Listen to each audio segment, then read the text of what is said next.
So this story comes from North Carolina. It's about a police officer in Fayetteville who has been charged because he fired a taser 5 times at a man in handcuffs.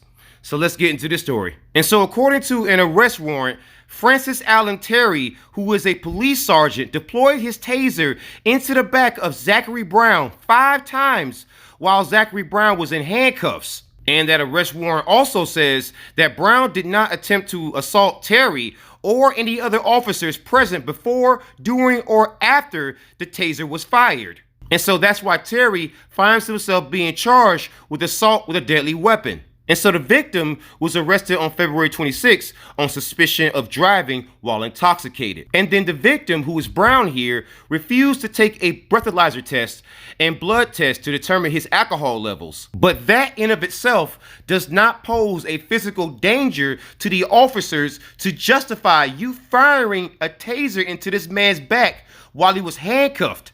And the victim says that he could understand if the officer was shocking him because he was mad or aggressive, but he said he was following orders. He was actually being compliant. And so Brown was charged with driving while impaired and running a red light. And the officer involved has been released on an unsecured bond and has since resigned. So this story goes to show you that once again, police officers set one standard for citizens because again, they stopped this guy for driving while impaired and running a red light, right?